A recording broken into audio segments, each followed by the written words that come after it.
Hello and welcome to Never Seen It, a podcast about movies we haven't seen yet. My name is Trent. I'm here with my co-host Betsy. Hello. And today, it is the end. Finally. We've made it. We've made it to part 2 of the Breaking Dawn duo of movies as a part of the whole damn saga. Part 5, the Twilight Saga. Let's get this over with.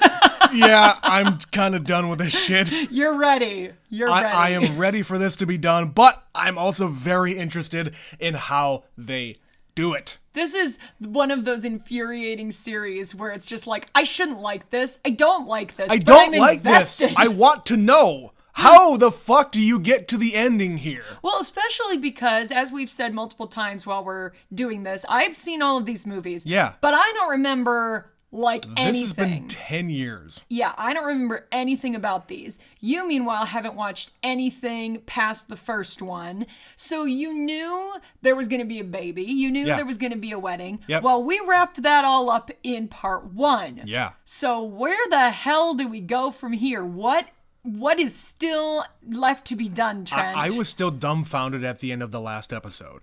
I said, I don't know where this goes. Like, I can make assumptions based on what we're seeing here, because when Jacob imprinted on the baby, which is to say what I think, the baby cast a spell on Jacob and made him do that. But we saw like a vision of what this baby was going to be when they're older. Right. I'm curious if there's going to be a time jump. Well, and here's the thing. I don't think we need a time jump because, remember, this baby came along very quickly. It was like 2 months. That's my next thing. Is this baby going to age rapidly? I would assume so. That is my assumption because of how quickly this all came to pass. It's a great shortcut to get to, hey, this is an actual character, right, instead of just an infant that is trying to be murdered, that people are trying to murder. Right. She's clearly special because of her unique upbringing, but we don't know why she's special or what her superpowers are, or if she's, a vampire or half vampire, or she needs blood, or she can eat food. We have no details. We have nothing. So like you said, Jacob imprinted on her, so he's going to be all obsessed with her now. Yeah. And the last shot, of course, of the movie is Bella waking up a vampire. Sure. So we're clearly going to get her early days of having crossed over, but we don't know how that will affect the rest of her world because she's still in Forks.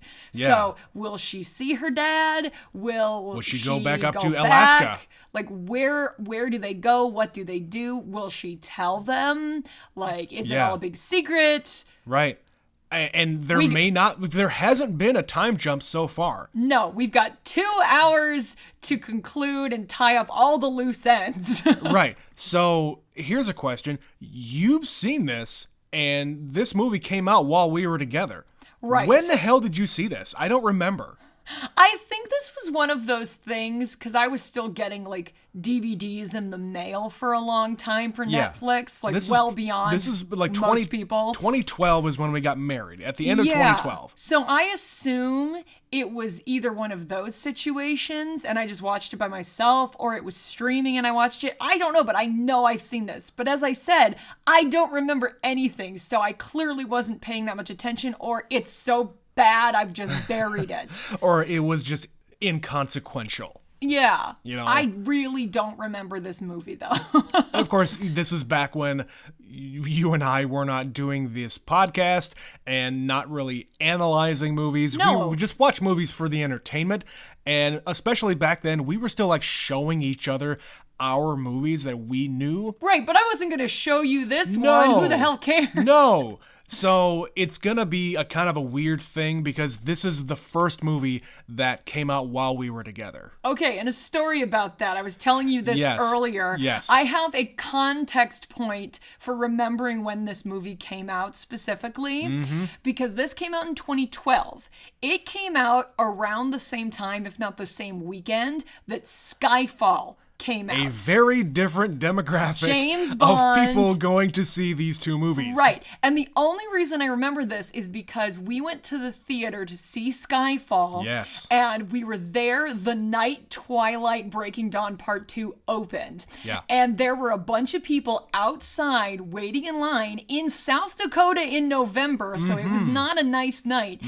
And we were waiting for the movie to start, and a bunch of 20-something girls wearing Twilight t-shirts came in. They were completely covered in Twilight regalia. Like you could tell who these people were. But they had they were there. They had 4 hours because they were waiting for the midnight showing. Yeah. So instead of waiting outside where it's cold, they came in and watched Skyfall and then went and saw this movie. This is before they have pulled back to let's not make all the teenagers stay up until midnight. Right. Let's have an 8 o'clock showing. Well, and they didn't do assigned seating or anything like that. Right, I'm right. sure they bought their ticket. They and that wanted was the to end of that. to get the primo seats. Yeah, well, they had paid for their tickets, so they didn't have to stand in line if they just go Sure. in and get any empty seat. Yeah, just hang out in the theater. Yeah. Go to the arcade. But if you're there that early, you get your ticket. Just wait until you can actually get in there. Mm-hmm. So. But yes, I always remember that we were at Skyfall, and I saw the Twihards out in full force,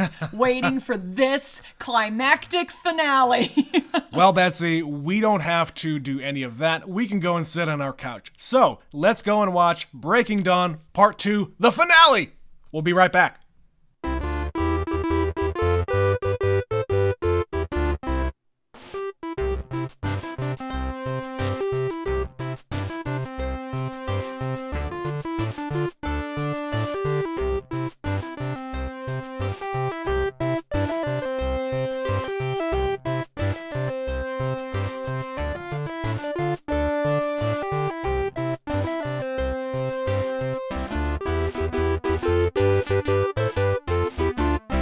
And we are back. Betsy, we are done with this damn saga. What is your immediate reaction to this? I just glanced at my notes, and I remember the beginning of the movie versus the end of the movie. Yeah. And it feels like two completely different movies. Because it is. Because it is. We said it a little bit in the last episode. Where do you split this? How do you make this one book into two movies? And they do have completely different feels to them. Yeah. And I don't know if it would have made any more sense to have one movie. If I think about the two back to back, this movie is very different from the first one.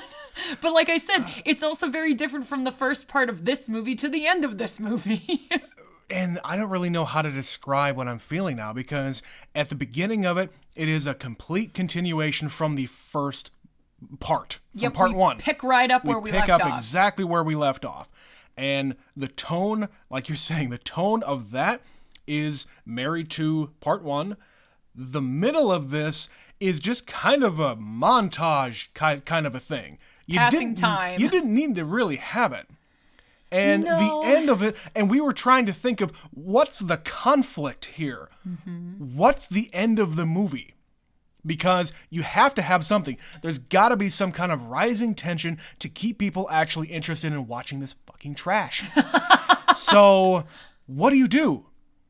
I don't understand why they chose to do what they did, but for a movie, I guess it works. But coming over here to sit down, I'm having a hard time describing what I'm feeling right now, because I feel lied to. I feel betrayed. I think we will get to it, but I feel like this movie features one of the biggest what the fuck moments in cinematic history. It's more than a bait and switch. It's more than I don't know. know. Fuck you guys. It's a big fuck you to the audience.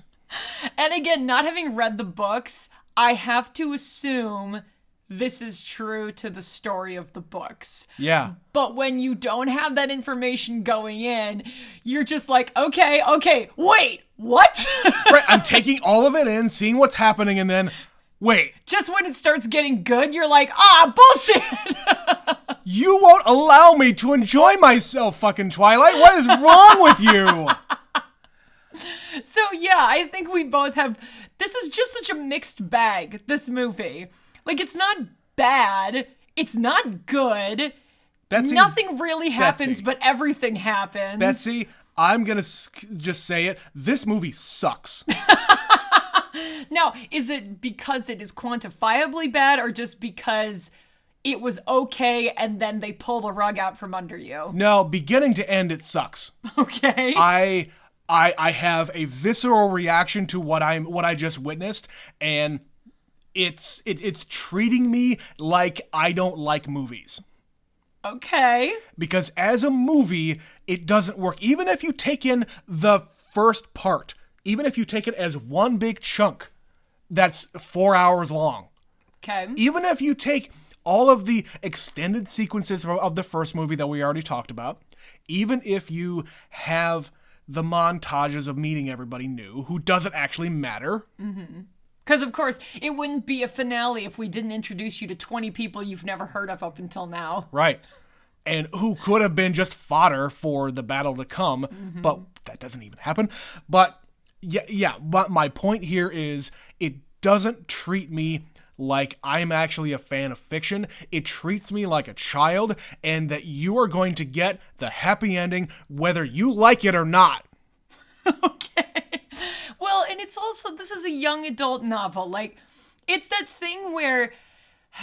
They're trying to have their cake and eat it too. Well, yes, I think there are young adult novels where they dare to actually be like, hey, fuck you guys, I'm gonna treat you like an adult. Like Hunger Games. Yeah. Hunger Games, like, kills people. Yeah. And they stick with it. This one, it's like, Straight we're gonna up. kill people, except we're not, because I'm a big chicken, Yeah, and I Hunger need everyone Games- to be happy, because Hunger this is a Games- story about love. Yeah, straight up kills innocent people. That's the whole point of the entire thing. The point of Hunger Games is the little people rising up against big. Yes. And in this one, none of that happens. Love is the most important message in this movie. Like, everybody's paired up. Even the people we just met, Yeah. who we don't know, pair up. Right. You know? Because love conquers all, you bitches.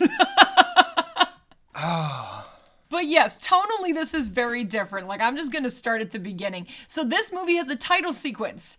It doesn't start Yeah. with Bella reciting poetry like No, the other because ones Bella's do. dead. Because Bella... That part of Bella is real dead. human Bella is gone, and now it's vampire Bella. Yeah. So we don't get her internal monologue to start this movie. We get a dramatic, like, snow and freezing and roses and red and white thematically. Yeah, and we're getting a bunch of actor names appearing before the title sequence that we've never had before. We really haven't. This is the most credit-heavy movie because they do a long opening sequence and Yeah. then they do a really long end sequence. Yeah, which I think was well done, but to me, I don't think that they really deserve. They didn't earn it. They didn't earn that, like, end Game Avengers movie. They didn't earn the end of Lord of the Rings trilogy to have everybody showing up at the very end and have their own little sequence. No. Because number one, more than half of those people you just met, and you have no connection to them whatsoever. And the rest of them, sure, fine, they can get their little hero moment at the end. Okay. But in the reality, all they did was get in a fucking field and yell at each other across the way and go home. So do you just want to skip the rest? Yeah, I feel like you just really want to talk about that. No, I do want to see. Okay. I want to cover everything here. Okay. Because I've got more thoughts. Okay. So yeah, the movie starts. Bella wakes up. She's now a vampire. She's so beautiful. She has to hunt. She immediately has her super senses. Yep. And she's stronger than anyone else because she's still got her human blood in She's her. cracking Edward's ribs. Yeah. And yeah, they go out hunting and she catches a whiff of a mountain climber and it manages to have enough control over herself because apparently she's like a special newborn. She has so much self-control that she's not going to murder the first human Because she if finds. it was me, I'm reading the book. If it was me, I would be able to control myself because Edward gives me so much strength. You're not even wrong though. That's how this feels. Like it's patronizing to the viewer. vampire. Oh, yeah. Where it's just like, she's just better than other vampires. Because that's me, Betsy. That's me. It's what I said after the first one. She's like better than the other teens when she's a human. Now she's better than the other vampires. When they became vampires, they had a really hard time. I'm really not having that hard a time. This is what I was born to do. And she says it herself. I was born to be a vampire. Yes, she does. I'm so good at everything that I ever do. Yep, she can just be around people. She's like 4 days old. It's all good. She doesn't kill her dad. Nope. Anybody else in that situation would have absolutely murdered their father. Absolutely. She has so much control, though. So much control. Oh, my God. But yeah, so she's just, the brightest and best. And then she goes back, and Jacob is surprised that she's as her as she is. It's like, right. Yeah, what did you expect, dude? Right.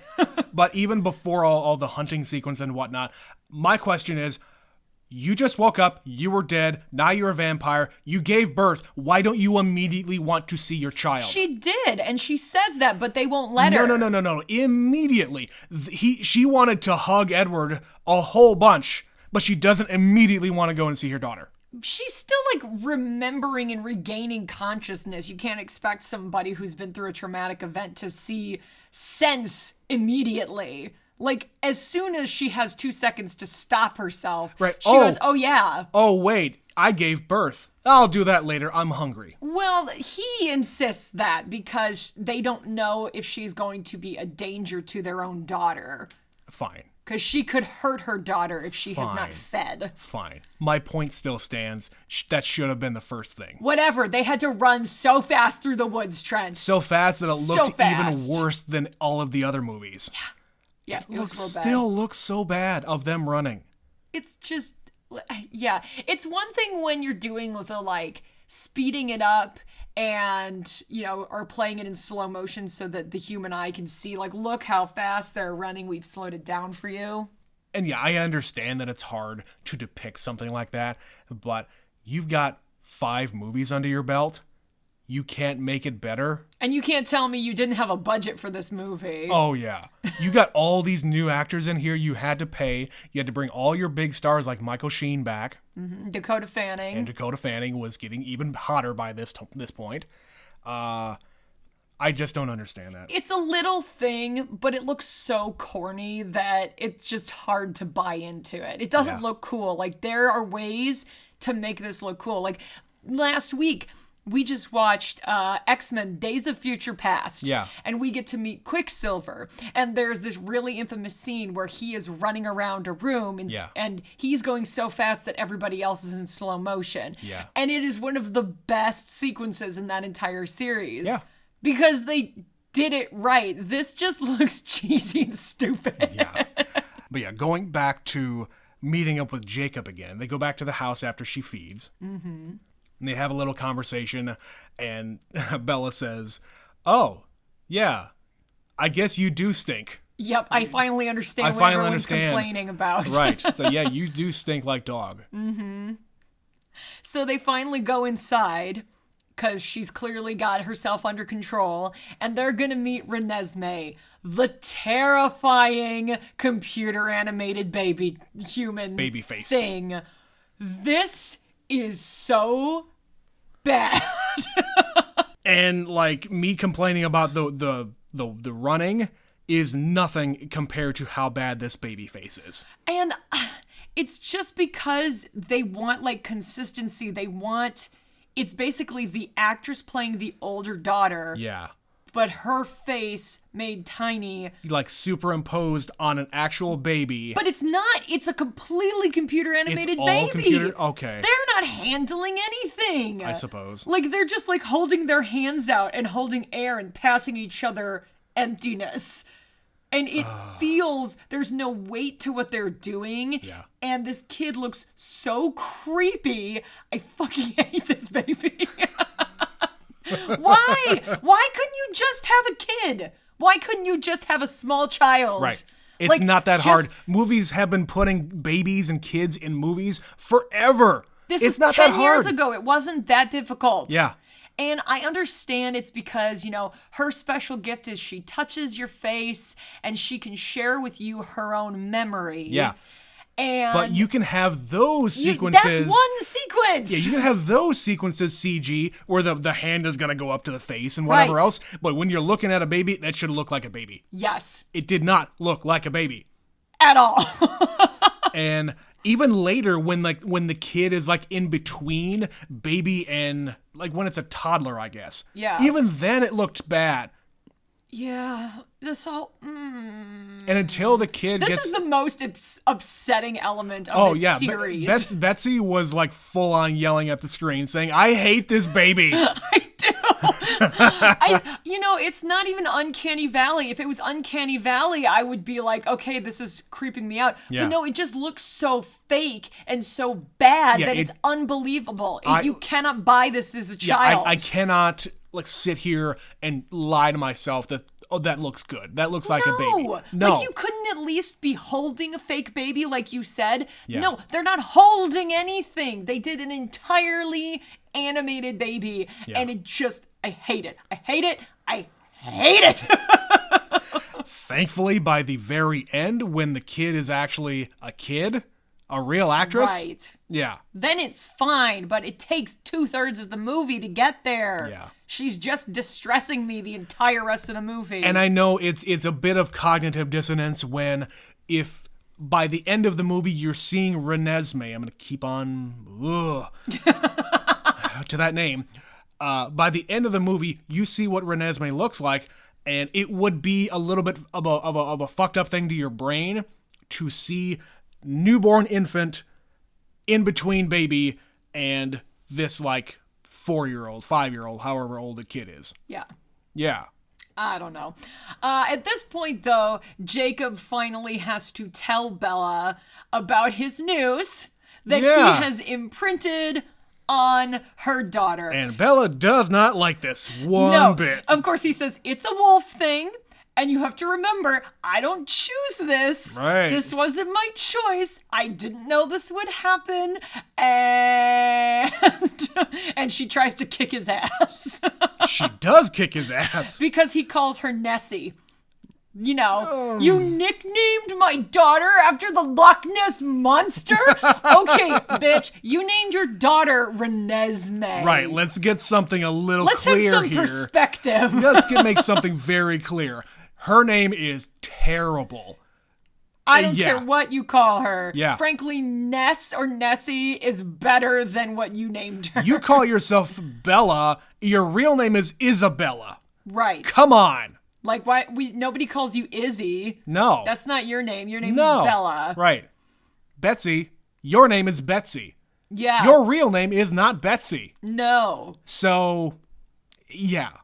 Not that your given name is horrible. No. It's just Betsy. You're Betsy. Correct. Yes. That's me.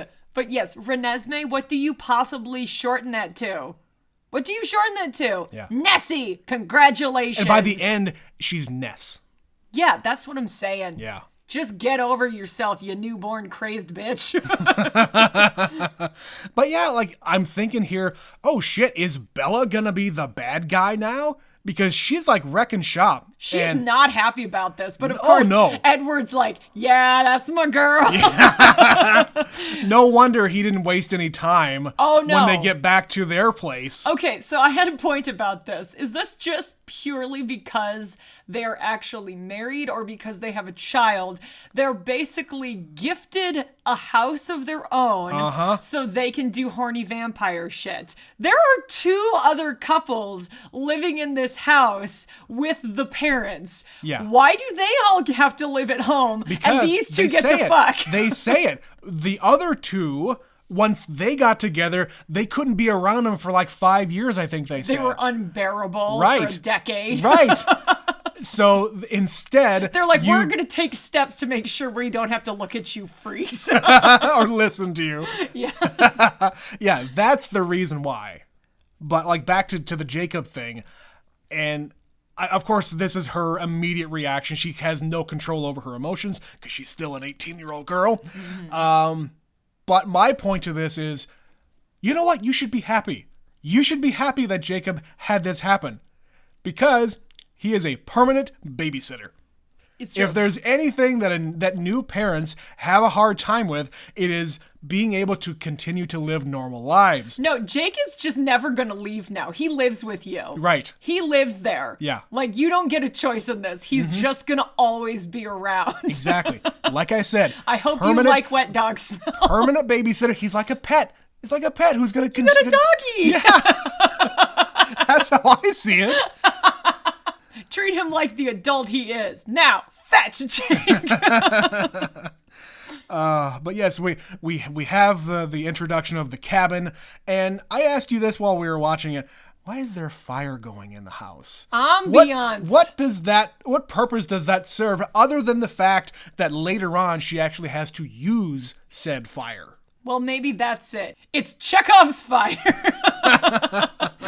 We need it. We need it to demonstrate there is fire here. I guess. But yeah, they're taking a tour of the house. And it's again what I keep on harping on. This is like every little girl's dream. You have your big house in the woods, a cabin in the woods. Closet full of clothes. You have a closet pre-made with all the clothes and purses and boots and shoes, whatever that you would ever want. Mm-hmm. You've got your little girl's room to themselves, made up like a frilly girl's room. And then you have your marital bed. Your hunky husband who literally rips your clothes off. Right. And he says, it's not here for sleeping. Yep. It's right. For fucking. That is why this is here, because they don't sleep, Trent. Uh-huh. They have all the time in the world. Yeah, and she's talking about, like, after they were done with round one, they're talking like, how are we going to do this? We don't get tired. We don't need to sleep. We don't need to rest. Like, I don't need to eat except to feed occasionally. Occasionally. And, like, they never really address, like, how often they need to feed. They really don't. Like, they say... In 5 movies, they don't say Well, they kind of do. Like, they say something about you haven't fed for weeks. So they could clearly go a while. Yeah, they can go a long time. But not forever. Yeah. But still, the point is, like, she's talking like, oh, this is just going to be them all the time. They will be humping for the rest of eternity. Day and night. Forever. So after they're kind of done with that, they come back to the house and there's jokes. What's his name? The dude bro. Dude bro, Emmett. Emmett's joking around. Hey, you're done already? Yep. Yeah. And Belle's like, Emmett, No. Just no jokes. No jokes. Shut up, Emmett. I know. You. Everybody knows what we were doing. Mm-hmm. Just shut up. Just shut up. He's shy. Edward's shy. Yeah, sure. But he's a traditional boy. That's right. But the phone rings, and we find out it's Charlie, Bella's dad. Because he keeps on calling. As far as he knows, Bella is in a hospital in Switzerland. Right. And for some reason, he's allowed this other family to take her over. I guess. I mean, it's as if when I married you, like I was always hanging out at your parents' house or your siblings' house, like forever, and I wouldn't contact my folks. That's stupid. Right. So, of course, poor Charlie is wondering what the hell's going on, and they decide, well, tomorrow we have to tell Charlie that she didn't make it. We have to tell him that Bella died, so that we can all move on, because we have to leave Forks, because we can't risk Bella being seen. Right. She needs to be dead. Right. But Jacob's like, the fuck you are. Right. I'm gonna take care of this situation. Yeah, so he takes matters into his own hands. He goes over to Charlie's place and reveals himself. Yeah, he takes off all his clothes. In more ways than one. And turns into a big wolf because he says, Bella is fine, but in order to be fine, she had to change. And he doesn't explain what that means. Nope. All he needs him to know is the world you live in is not the world you think. And let me show you by stripping down and going full wolf. And I said before he did this, it's like, oh, dude, please take the jacket off. That's a nice jacket. Yeah, that's a nice leather jacket. It's a nice jacket. Put that away. You don't want to ruin that. Yeah, exactly. And of course, he probably wasn't even planning to do such a thing, but he left him no choice because he was going to go over there no matter what. Right. Yeah. Jacob just decided, no, I have to protect Renesmee. I need to be where she is. I ain't fucking leaving. Right. And so neither are you. So he reveals everything, and Charlie still is going to come over no matter what. Jacob goes over there and says, hey, your dad knows now some things, not everything. And he's coming over in 10 minutes. He's not going to be in danger because I didn't tell him bullshit. Yeah. So they have to give Bella a crash course in not to kill your dad. Uh-huh. And again, so much self-restraint. She's been here for 2 days or whatever. Yeah. And she can just deal. And she's fine. Right. Okay. Yeah. So they have their little I don't know what you want to call it. Like, he knows something is up, and she basically says, you're on a need-to-know basis, and you don't need to know. Mm-hmm. And so he knows she looks weird, and something about her is weird. Right. You're still my daughter, but not really. And then they bring out this child that they, quote, adopted, right. But he immediately says, niece. She's got your eyes. Right. Well, that's what Jacob said, like, this is your niece. Sure. And then Edward immediately tells Charlie, our daughter. Uh-huh. Oh, yeah, it's an adoption. Uh-huh. Okay. But he's not completely stupid because she looks like her mother. But he knows that Bella hasn't been gone for more than 9 months. Correct. It's been like 3, maybe. 2 or 3 months at most. Right. So it couldn't possibly be Bella's. Except it is, like, it's weird. He knows, but he doesn't know, and he's just like, I'm just gonna shut up and live my little ignorant life. And we don't see him again at Christmas. Yeah, you're right. I'm sorry. We see him 2 more times when they drop the kid off at daycare while mom goes up to Seattle. Yep. And at Christmas time. Pretty much. And that's it. That's and he's got a girlfriend now. And he's just totally accepting of the fact that in mere months, she went from being from a baby to being like 6 years old. Right. He's just totally on board with this. Yeah. I have a big problem with that whole thing, but I don't listen, again, it's that thing where I think he's just so happy. Like, if somebody turned into a wolf in front of you, you might very easily accept other strange things without question. If your life is happy and everyone is safe and I'm just gonna shut up and let this be a thing, I would not be able to do that. That's because you're far too pragmatic. You must understand things. You're a computer guy. I would have some questions. You need to take things apart and find out how they work. You can't just blindly accept things. Yeah. So after Dad goes away, we're back to the house, and for some reason we decide we're going to have an arm wrestling contest. Because she's the strongest one in the house, and Emmett's a big bro boy, and he needs to prove he's the strongest one in the house. Yeah. So they arm wrestle, and she wins. And then she sparkles. She sparkles. Because remember how they sparkle? They kind of gave up on that in the last one. They bring it back in this one. But only once. Only that one little scene. And again, at the very end of the movie, they're back in the fucking field, and it's sunny, and it's not there. They just decide Jesus fucking Christ. Arbitrarily when they do and do not want to do it. I don't know. It's so irrelevant at this point. I don't care. But while they're out, like, playing in the field, they've got Renesmee out there, and she can kind of fly and catch snowflakes and shit. The gal we met in the last one, Irina, shows up. Cousin. And she sees this, and she makes an assumption about what this child is. Right. And because we don't have this whole world in our memory bank, we have to get a lot of exposition.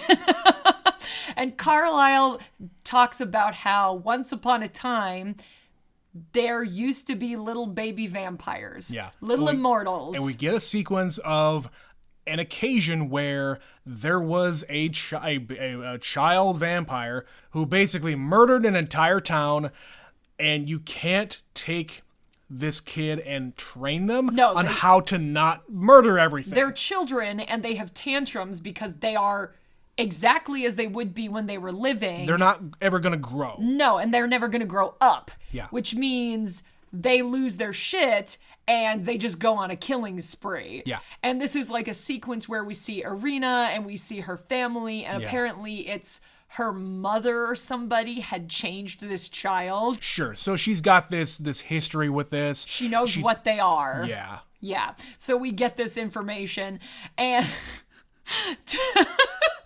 they kill her mother. The Volturi show up, and they decide they must be destroyed. Of course. These little baby vampires cannot be controlled. They cannot be taught. Yep. They must be destroyed, and they're outlawed. Agreed. So they punish Mom by killing her and throwing her on the fire. Yep. And then we are treated to Dakota Fanning holding like a 4-year-old child and then just chucking him into the flames. Just whoop. Just whoop. Into the fire. Whoop. It is so awkward. She's just lovingly holding this child and then just sort of grabs him and whoop. And he bursts into flames. Oh, okay. It's so bad. Okay, Betsy, you and I have had this discussion before about other movies. I can appreciate when a movie or TV show or any kind of media, when they are okay with child death. When they just kind of go for it and show it to you. Yes. Yeah, it's... When they're ballsy enough to kill a kid in whatever capacity, whatever context. Right. That's an important step you have to take, not only as a filmmaker, but as a viewer. It makes you very invested. But in this particular case, it is justified. Kill that fucking kid. But it's so badly done. It's like a life-size doll. She just chucks him in like a sack of potatoes. And he doesn't fight, and they don't rip his head off or nothing. They just throw him in there. Throw him in there. She yeets him into the flames.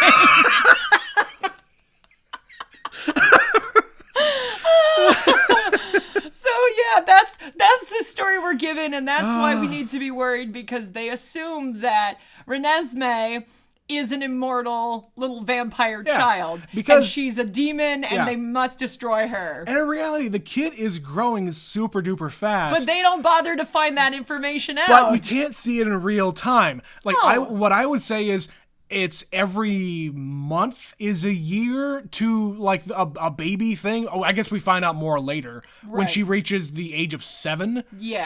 She's full grown and is never going to grow again. Right. So, figure, I don't know. She's clearly growing at least several times the normal human rate. It seems like exponential growth when they're a wee one, but then when they get to being a kid, it maybe slows down a bit. Yep. I don't know. And then as an adult, they just plateau. Yeah. Yeah. But we find this out. That's what the Volturi want. They're coming in. Alice has a vision, and they figure out this is what's happening. So they have to go around the world and get reinforcements, witnesses, because who will vouch for them. Yeah, and the kid can impart her memories of how she was born and not created. Yes. But in the meantime, Alice and Jasper have fucked right off. Yeah. And she left a note that was like, peace out. We're going to show up when the snow sticks. Yep. Just letting you know. Like a weird little prophecy. Yep. This is going to be the end whenever the snow starts sticking to the ground. It's another Lord of the Rings moment. On the third day, look to the east at sunrise, you know? Sure. It's that. It's just, we're going to go off. We're not telling you where. They're leaving us. Oh, no. In our moment of need, what have they done? They've abandoned us. But like any good movie, or any crap movie in this case, it's not what it seems. But we don't find that out until much later. Yep. So yeah, we get a sequence of them going around the world and gathering up other vampire allies. So they get their family, so Irina's family. Yeah. They go to Egypt, and Rami Malek is in this movie. Rami Malek is a vampire. What? And he can apparently control the elements. He sure can. Fire and water and earth and all that crap. Kind of makes the rest of these powers seem kind of irrelevant. Like, that's really powerful, dude. Yeah, he's What got a the good hell? one. He's got a good one, and he's like a secret. They keep him hidden so that the Volturi don't know about him. Sure. Because, of course, the Volturi really want some of these They try to get special all of niche these vampires. gifted youngsters. Yep. the Volturi Speaking school of for X-Men. gifted vampires. The V-Men? What do we call these? Oh, no. Yeah, and then they go and find Lee Pace talking about Lord of the Rings. He was in the Hobbit trilogy. Yeah. I love Lee Pace, and I wish he was more famous. He is one of those guys that when he shows up, I'm always so excited to see him. Even if it's something like this where he's barely in it. Dude, whenever he's on screen, you don't want to look away. No, he's got that, like, he's just handsome enough, but he's not too handsome. Sure. And I am, to this day, I'm so disappointed he's American because I've seen him play a Brit so many times. With accents, yeah. And he's really good at it too. Yeah. So when he speaks in his normal, like, Oklahoma or whatever accent he's from, I'm like, aw, why you gotta be American? That's disappointing. I wanted something unique about you. Yeah, he's a talented guy, and I think Yeah. he should be much more famous than he is. Agreed. And I think the things that we have seen him in, he's been great. Yeah. And then it's finally revealed, what Bella's special, why she is relevant, what her power is, what's going on with her. Kind of. Well, it is, though. So they say, I didn't know your wife was a shield. And we're like, what the fuck is a shield? And she's like, what the fuck is a what is this? Right. But that does not explain why she was like that when she was human. Oh, they just sort of, like, explain it away. They're like, Yeah, oh, they that's just why brush it that's away. why I couldn't read your mind. It's, again, that whole she was born to be a vampire. It was fucking destiny. Bullshit. She had her power before she had her power, which begs the question, if any of these individuals had these powers or some smaller version of them in their real life before they turned into vampires, how did that work? I don't know. Because, yeah, were they just X-Men? When they were alive as humans? I don't know. I just, know. she's the only exception to this. You can't tell me that she's just so fucking special. It's so fucking stupid, Betsy, that they did this and did not give me in particular. You're not satisfied I with that am explanation. not satisfied in one iota. But like I said, it just makes you ask more questions. Like, okay, I will buy that she had like a little baby power before she was turned. But by that logic, that means other people, when they were human, also had little baby powers. And they didn't come into their full power until they became vampires, which we have not seen, we have not heard. Right. It is not established with anybody else. Yeah, and I can accept the fact that if in this universe there are mutants, let's say, where people have powers that are only enhanced by them becoming vampires, if you want to expand upon that and turn that into a thing, fine. Also, the fact that not every vampire has a special secret skill. Yeah. It's arbitrary. Yeah. Like, Bella gets it because she's just so goddamn special. It's destiny. It's everything she was born to be. Like, wouldn't it have been better if she was just a vampire and she was just another boring-ass vampire? It would have been fine. But not for the people who are reading these books. Oh, she's just got to be the most special person in the whole universe. Yeah. Ah. Speaking of people in the universe, they keep on bringing all these vampires into the fold and bringing them back to the house and having the baby touch their face. Yep.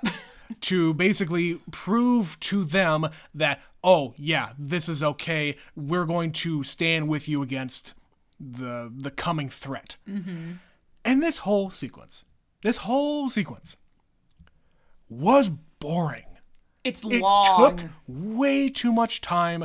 The only interesting thing really that happens is when they're kind of testing out Bella's powers with the other people who are coming around. And again, it's that thing where they're clearly padding the movie. Yes. Like, I understand you need to establish some of this. And you need to show how Bella is using her powers on the battlefield later. Yeah, and we get a training sequence. Like, we understand, like, here, Bella, you can actually make your powers more, like, powerful by training. Sure. And let me teach you how.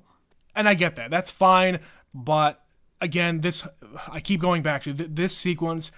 It took me out of the movie. I stopped making notes. I kind of leaned back in my chair. It's like, okay, I guess this is happening. This is just like the sequence, like training sequence and like preparation sequence before a big battle in any other movie. But even there's more things happening. Honestly, at this point, I would say that this book must not be very well written. I could have assumed that anyway, because there's just no logical cutoff. And these two movies are so weird. Like I keep saying, tonally they're very different. And then even this one, there's different parts to it. So it's just like, if I'm trying to imagine this as one book or one movie, I don't know how you do it. Yeah. And I was going to wait to talk about this, but as long as we're talking about the two movies together, and my feeling is the whole Bella turning into a vampire, that sequence was too short. Because you would think that this would be a much, much bigger deal, not only for the character, but for the readers and the viewers. They could have used it as more development. They could have used that whole sequence of her becoming a vampire and what her struggles were and what her transition is. Her urges. But that's the thing. And, there's no struggles for her. No, it's also goddamn easy. It's smooth sailing. It's just turning on a light switch, vampire on. Destiny, Trent. Fucking destiny. Yeah. That, I think, is what was really, really lacking in this movie more than anything else. I can go with the training sequence because we had that in 2 or 3. Mm-hmm. But yeah, You're right. You're definitely onto something there where it's just... It doesn't make sense. There's not enough development there. It's all very simple. Yeah. I get it. I get what you're saying. Yeah. But anyhow, back to the movie. So when Alice left this note, she tore the paper out of The Merchant of Venice. So she took like a page out of a book that was sitting on the bookshelf. So that in their cabin. So because Bella is so special and smart and is the only one who could possibly figure out this complicated puzzle that she's left her. Yeah. She finds the book and there's a note for her. Another note Specifically for Bella because again, Bella's mind can't be read. So she's the only one who will have this information. Yeah. It's the name of a guy and Seattle. Go and see this dude in Seattle, basically, and also burn this book. Yeah. So she does. She goes to Seattle and she meets this lawyer who's apparently been Jasper's lawyer for like 20 years. And his partner like 20 years prior to that or something. Yep. So it's like he knows but doesn't He's very know what well he preserved. Is. Yeah, he makes a joke about it, but that's the thing when you have a situation like that, there's, client attorney privilege. Sure. I think there's sort I'm not of going to ask any questions. I'm not going to ask. I get paid to do my job. Yeah. And he gives Bella a package, a delivery. Yeah. And it's passports for Jacob and Renesmee. Yeah. So Bella gets a very loud and clear message. Oh, because this is all coming from Alice. Yeah. We need them to be prepared to leave the country and we will not be in their lives. Because Alice hasn't had another vision yet, actually showing that they come out on top. Correct. And we don't know where Alice is. Nope. She's just sending messages through books. Right. So that's kind of where we are, is we're setting up, like, there's not a lot of hope in this situation. Like, we are preparing for the worst. And they have, like, a little scene around the campfire, name any American battle, and I was there. And again, swapping war stories. We've got all these brand new characters, brand new people we know nothing about, at least very, very little about. We just met them. And they're all telling literal war stories. Why do I care? Why are these people on screen? I don't understand it. Because we're cramming all the new stuff in, but then we're not spending enough time developing some of the new stuff. Why do I care? We're breezing past some things that are probably more important for the sake of brevity, but then stretching out other stuff that's like, I don't need this. No. And really, all these people needed to be was fodder. You didn't need to have. No. You have a love story between these two These people. are red shirts, Trent. They really are. Someone needs to be able to die. We need a body count. Yeah. So let's just get like 25 extra people here. Sure. Who you won't feel invested in. Right. You can have just people showing up saying, this is the clan from Italy, this is the clan from Ireland, this is the clan from wherever. Mm-hmm. You can just have little stereotypes about where they're from. Oh, and that's all they are! Yeah, and that's exactly what they are. These women are from the Amazon, right. And these people are Irish, and those people are like, they are the stereotypical Dracula, like, hello, yes. I am the vampire, I am going to suck your blood.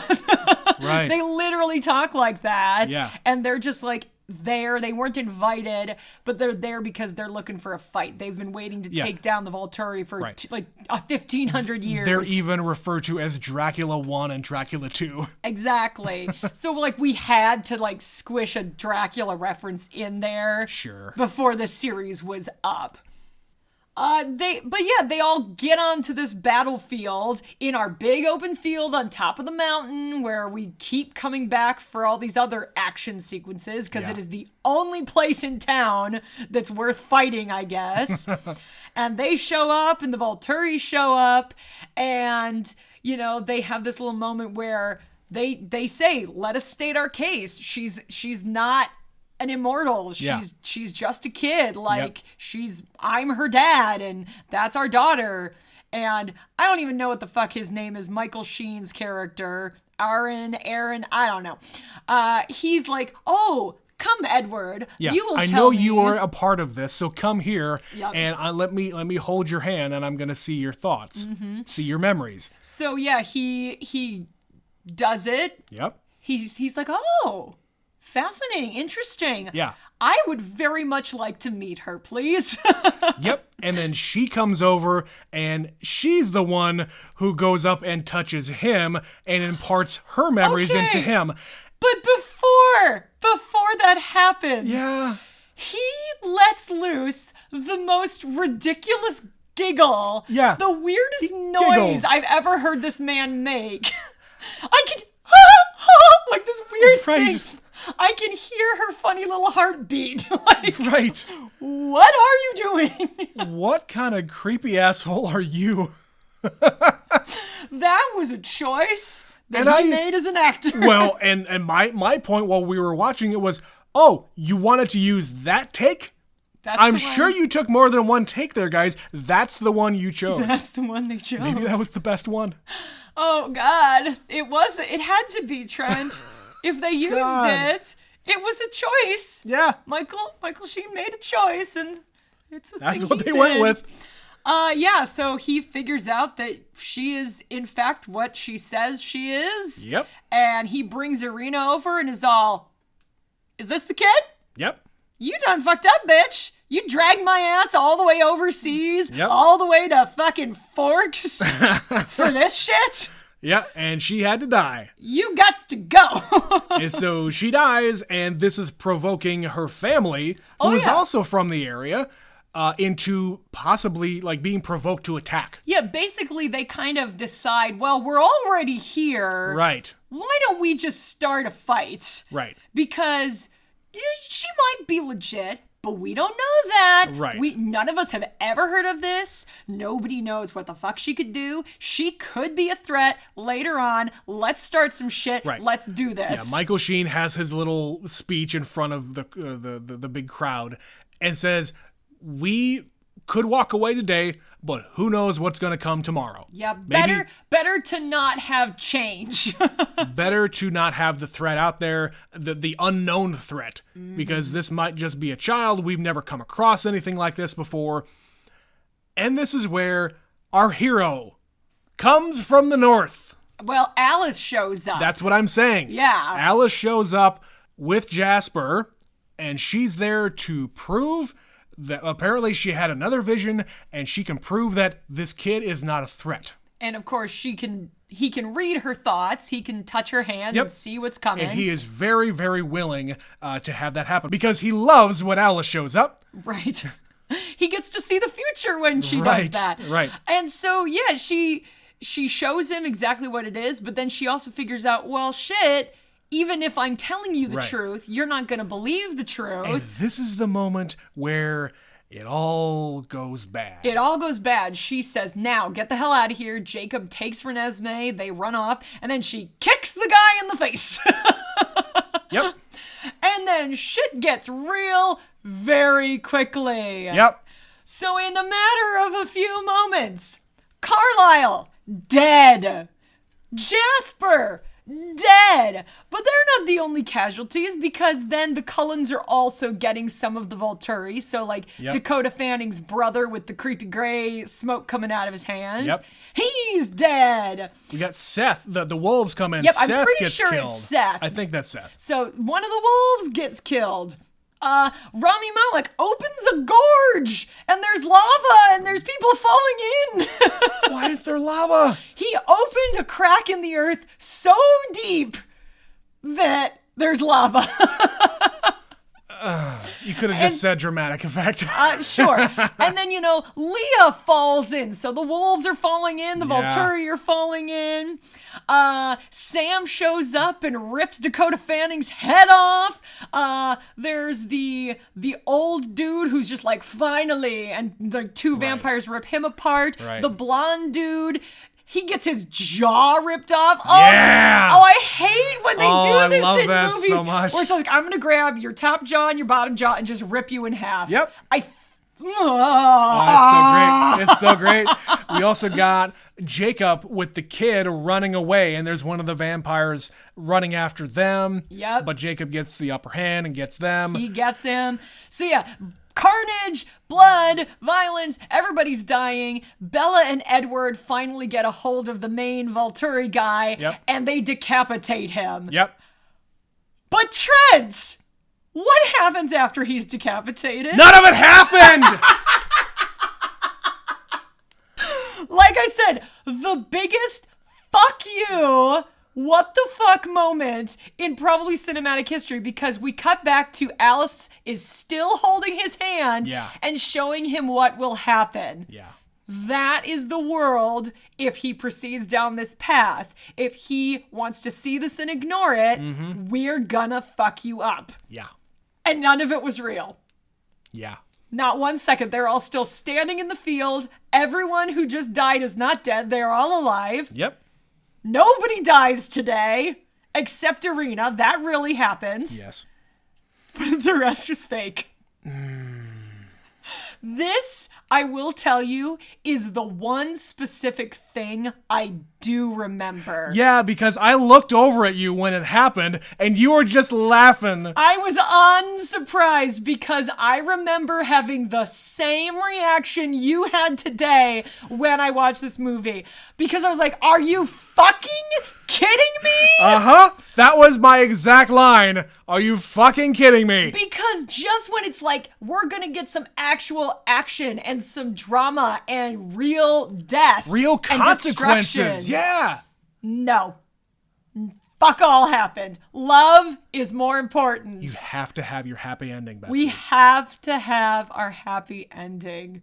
So yeah, then Alice brings out these people. It's revealed they've been down in Brazil because apparently Brazil is like the be-all end-all for this movie. Like we've talked about Brazil three times. Yeah, we've been to Rio twice now. Yeah, and deep in like the jungles in Brazil, there is this guy from one of the tribes who is like Renesmee, where he is 150 years old. He eats human food, but he also eats blood. He can turn people into vampires. Yep. He was fully grown at 7, and he hasn't aged since. Yeah. And this is what Alice has been researching. She was trying to go off and find another Renesmee. Someone who was born who was born as this thing, not From created. a human. Yeah, not created. And his mother died in childbirth, like Bella should have, probably. Uh-huh. Yeah. So we all just go, okay, and everyone goes home. Everybody goes home. And Michael Sheen has his little creeper moment saying, what did he say? Like, what a catch, what a prize that Bella is. I don't know. Yeah. Something weird. He just like looks He's just over so his fucking shoulder. creepy. And he's just like, aha, we'll meet again. Woo. And then he runs away. Oh, God, Betsy. Yeah. But it's just like, so we all just went into a field, stood around, and then went home. Yeah. That's what really That's happened what that really day. happened. Oh. So yeah, we're all just gonna get to live happily ever after, and we get one final scene of Bella and Edward Them in the meadow. in the goddamn meadow, surrounded by flowers, and Bella shows him just how powerful she's becoming.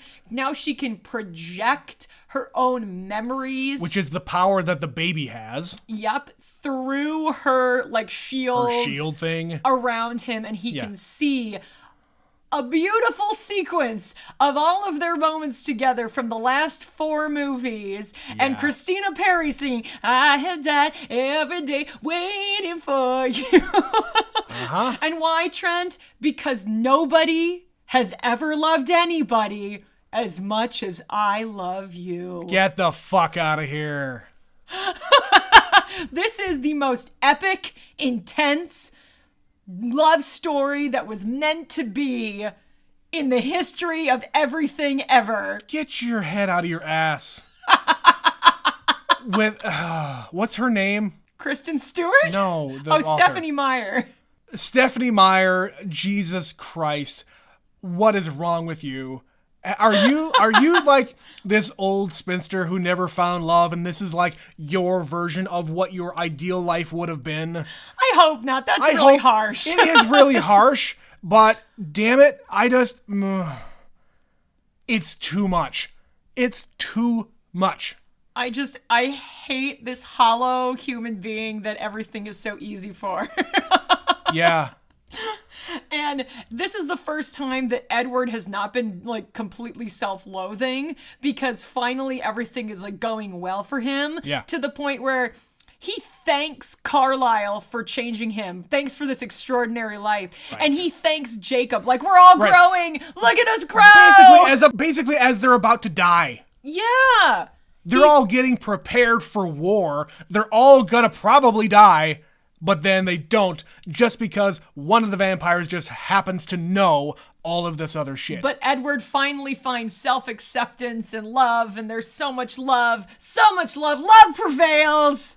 End of movie. End of saga. And then we get the epic, like, you know, really long credit sequence where they show you every single actor from every single movie, including both Victorias. Yes. You were like, where is the other one? Yeah, I was yelling at the screen, you better give me Bryce Dallas Howard. Yep, so because again, you recast her. We're playing Christina Perry through this whole sequence the whole time. We're dragging it out. Here's every single person. Remember them, remember them, remember that guy, remember that guy. And then end of movie, Breaking Dawn Part 2, and then the Twilight Saga. The Twilight Saga. And then a Green Day song. Why was Green Day? Why the fuck was Green Day in the credits? What the hell, guys? What the hell? You and I both perk up going, what the hell? That did not belong. It didn't fit. I didn't understand it. That was very strange. Yeah. But yeah. Love prevails, Thankfully, that wasn't just a song made for this movie. I had to look that up. I was really worried for a moment that Green Day agreed to do an original song for the final Twilight movie. And you know, that would have broken my heart. It's not out of the realm of possibility because Green Day has sold out so many times. But I don't know if they have ever done a song specifically for a movie. I don't know if they've ever done that. Betsy, they were in the Simpsons movie as characters. Right, but they were playing a song they already had written. What I'm saying is, when you are asked by the producers to write a song about and for this movie. No, they haven't done that. I know that's that what Christina Perri did. Like she was asked to write this song for this movie. Yeah. You know, and then you look at something like City of Angels, you know, that fucking Goo Goo Dolls song. Yeah. That was written for that movie. Yeah. Like, if Green Day did that, that's different. Yeah. You know, people win Oscars for that shit, so there's a reason they do it. It's true. But yes, Trent, we did it. This is 5 movies. So how are you feeling now that you have seen all 5 of these movies? Do you at least get it? Is this something where you're like, Jesus Christ, this was fun to make fun of, but I never ever want to do this again? Or is this something you might actually sit through again in your life? Oh, I will never watch these movies ever again. Not a chance in hell. No, this is like we joke about, cable movies, or like a movie that we would just have on in the background, or if we're in a hotel room and they've got cable and we're going to just throw something on to have something on the TV. Absolutely not. I'm not going to waste my time doing this ever again. I think this is all trite bullshit for the audience of a 13-year-old girl. This is the opiate of the masses. It's not even that. It's not even that. A very specific group of masses. That, exactly. It is like this tween dream fantasy. It's a dream sequence from beginning to end. The reason why Bella is such a vapid character is because you as a viewer, you as a reader, are going to project yourself onto Bella. I'm such a Bella. Oh my gosh. She's just like me. That's the thing. That's this entire 5-movie thing. You're not wrong. You're not wrong, Trent. Yeah. Tell me something positive about this experience. What is something you genuinely are like, okay, I appreciate they did that? I think that the fact that the filmmakers kept these characters their same age, which is to say they didn't like act more mature than what their age actually was. Bella acts like an 18-year-old girl. Right. The entire way. And they made the smart decision to actually make these in 5 years. 5 movies, sure. 5 years. Sure. So that nobody has time to age out and look 40 when you're supposed to be 18. Robert Pattinson is really starting to show his age at the end of this one. Well, and especially in the last sequence where you kind of look, when you see the footage of all the other movies, even Kristen Stewart. Kristen Stewart looks very baby-faced in the first movie. Yes, she's very baby-faced, and she's much more an adult in the last one. Yeah. But it's like a believable. I mean, like, think about yourself in high school, how much you changed from being 17 to 19. Sure. Like, yeah. So I appreciate that. I hate it that they recast Victoria. I hate when people get recast because it does not matter how small the part is. I always notice, and it's always distracting to me. Yeah. So, like, when they did it in Thor, like when Zachary Levi just shows up in one of the Thor movies, I was like, why is Zachary Levi here? Yeah. And then he's dead in like 10 minutes, you know, spoiler alert. Sorry, guys. But, you know, things like that. And I appreciate that it's Bryce Dallas Howard, but it doesn't mean it doesn't bother me. Sure. Like, this is one of the things that's a flaw in, like, the Batman trilogy. The fact that they had Katie Holmes and then it's Maggie Gyllenhaal. Mm-hmm. Arguably, Maggie Gyllenhaal, better choice. Maggie Gyllenhaal is a much better choice. But it's distracting. I will never not think about the fact that they recast her. Yeah. In Iron Man to Iron Man 2, I will never not think about the fact they recast, what's his butt? Rhodey. Rhodey, yeah. And yeah, it's just a little thing, but it will never not bother me. Even in a movie like this, where it's just like, I should not care at all. No, you really shouldn't. Like, you could recast 6 people in this movie and it would make no difference. Betsy, I would not have noticed. It's like, I would not have noticed. I don't care about, like, these minor characters. Or if you're gonna do it, okay, let me just say this. I kind of wish somebody would do this, like, for real, as kind of a running joke. this is a soap opera thing. You and I grew up watching like fucking Young and the Restless. Oh, yeah. How many different versions of the same character? Like they just, somebody else shows up one day and they're like, that's Victoria. And you just say, yes, it is. And you roll with it. Oh, hi, Victoria. Hi, Victoria. Hi, Victoria. I kind of wish they would make a movie like that, a movie series like Twilight, but they intentionally change all the actors just to fuck with the audience. Like, they just have fun with it. That's kind of what like the scary movie the scary movie and like the epic movies of the world. Yeah. Those movies, those parody movies. That's why those exist. That's why those exist. There is a spoof of this. I know. We could find it, but I don't think we're not gonna watch it. We're not gonna do that. No. But I think like I said, I do appreciate the fact that they kept the ages and the attitudes and the maturity levels right where they were. There is a good message here. There is a good message of family. Family is everything to all these people. Whether they are like blood family or not, they treat it like it is. Mm-hmm. And I really appreciate that message, especially to a younger audience. We're family. We've done it before. Not in this movie. We've done it before. We've done it before. Fast and Furious is all about family. The family you choose. Twilight is all about family. Yep. Yeah. And love. Love and family. So much love. Forever.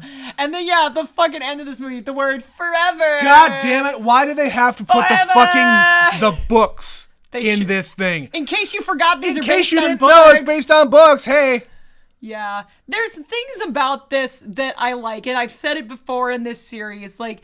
The thing about them having powers, the thing about them being able to go in daylight, they actually have reflections. Like, you made an effort to make these vampires your own version of vampire lore. Absolutely. But there's gaps. I wish there was like, why do some vampires have powers and some do not? Yep. How are they just wake up and they just have gifts? Like, why is it so arbitrary? Like, I want more. Mm-hmm. What, she can have a baby. Oh, but it's apparently a secret to all the vampires that this is even possible. Even the Volturi, who have been around for thousands of years, don't know that this is possible. But then again, at the same time, you don't have vampires like the Cullens are. You don't have vampires who are very gentle with their humans. Yeah. You know? They haven't tried. No. And if they do, they kill them. Yeah. But they're also content to just, exist and be a secret. That's their number one priority, is be a secret. Sure. So yeah, this is a whole thing. This is absolute trashy soap opera absurdity. Like, it is painful at times to watch, but also it's like so bad it's good. But it's not good. I had a great time. I'm not going to lie. Sure. I hated everything, but I enjoyed it with you. Right. And that's kind of the whole point of this thing. If I watched this with somebody who took this really seriously, I could not have a good time I would not have a good time, and they would not appreciate me making fun of this. I would be looking at them the entire time saying, what the hell do you see in this? I'm waiting for it. I want somebody to defend this to me. I told you this, I don't think I brought this up in the recording. I have a friend who told me that she had a bet with somebody to see how many times they could go see Twilight in the theater, the first one. Uh-huh. And she does not like Twilight. Okay. She is like us, where she's like, this is trash. She saw that movie 18 times. 18. 1-8. Near double digits. She saw Twilight in the theater as part of a bet. And she lived to tell the tale. And I applaud that kind of dedication to a really terrible joke. I really do. But that might kill me. Like, if I watched this movie that many times in a very short span. Right, that's the thing. It's the short span thing. And I don't know what the amount of time was. Like, if it was like weeks, months, a year, I have no idea. Probably I just know the number was 18. Probably months. So yeah, I know there are people out there who get a kick out of this. I know there are people who love this. I want to hear from them. I keep trying to find somebody who can defend this movie series, who can defend this book series. Yeah. And believe me, we will hear you out. We want to hear from the people who are Twilight defenders. Change my mind. I don't want to. You're not going to change my mind. Well, try at least. But I will at least hear you out. We will read it on the show in a future episode. But until that happens, we are going to read an email from Stephanie, of course. Of course. Who emailed us about the part 1 of the Breaking Dawn thing. Stephanie says, Christina Perry is the best thing to come out of this movie. And the beautiful wedding, so pretty. Agreed. Yes, that was a point we both was well observed. Done. That was very well done. I would have been satisfied with that wedding. There you go. Continuing, this whole movie is like beautiful wedding, beautiful honeymoon, rough vampire sex, horror movie pregnancy, and then horror movie labor. Yes. That's pretty much it. And then it's over. And then that one is over. She says, I love Betsy's vampire venom questions. I want answers. I had a lot of questions. We still don't get a lot of answers in this one and any of the other ones. No, it's completely arbitrary. So like I said, I appreciate that they're trying to do something unique to vampires to this series. Yeah. But I need more detail. Again. If you're going to throw something out there, explain. Yeah. How did he get it? They don't say anything. Even like you get nothing. How like when you bite a human, does venom come out all the time? I don't know. Is there like a gland that squirts it out? I don't know. Stephanie Meyer, lazy writing. I need details. You need to flesh out your world. Thank you. She says, the scene where she's in kind of a coma and they're preparing her body gives me Snow White vibes. Yeah, I get that. They're kind of in like a iridescent white room. Well, and remember she played Snow White that one time? Really? Yeah, in Snow White and the Huntsman. That's Kristen Stewart. Oh, God, no. Am I misremembering that? I don't think I am. I didn't see it, so I'm going to trust you. She's a Snow White type. She's, very pale and dark hair and all that jazz. She's just very pale. Yes. And of course she agrees. The computer-generated baby is terrifying. I hate that nightmare shit. Oh, just wait until you get to this one. God damn it. Yeah. Anyway, love you guys from Superfan Stephanie. Thank you, Stephanie. Thank you, Stephanie, for being our lone emailer. But please, you guys, audience across the world, I don't care if you know us or not, please email us about your thoughts about the whole Twilight Saga. We're done. We won't publicly shame you. No, we're not. If you want to be anonymous, we won't have to say your name. No, you can submit an anonymous email about how much you love Twilight. We will never out you to our friends. To the entire global audience that we have, might privately ask you, what's that about? And Betsy and I will ridicule you mercilessly to ourselves. If you're somebody we know and love. Right. And you have earned this ridicule. Yes. If we don't know you, then we would never do that. No, never. We just would like to know you exist. We're not judgmental people here. We're not monsters. Spending 5 podcasts about shitting on movie franchise. Okay, you know what? It deserves to be shit on. It does. But fans, hey, if you like something, I cannot shit on you. Because if you like it, you like it. Oh, we both have said many times, Yeah. there is stuff we know is trash and we don't care. Sure. We don't care. I don't care. Like I can't defend it. I just like what I like. It's totally possible that we could have sat down and enjoyed the fuck out of these movies. Oh, I did. I did enjoy this. I enjoyed shitting on it. Completely different thing. But that all being said, please email us your thoughts about Twilight, and please email us about your thoughts about our coverage of these movies. Like, did we do a good job? Did we do it justice? Were we too mean? Were we too harsh, guys? Or were we not mean enough? Did we pull too many positive things out? Was it justified outrage? So that's going to be the end of the show. Please email us at neverseenitpod@gmail.com. Follow us on Twitter, neverseenit_pod. If you want to support the show, you can by clicking the link in the podcast description, by going to the support page on Anchor. You can figure it out from there. Please also subscribe to the show if you haven't already. Share us with your friends and rate us on iTunes and Spotify, because apparently that helps. All the things. All those things. So, Betsy, I want to thank you for enduring this with me. It's been a hell of a ride. Thanks for making me do this, Trent. You're welcome.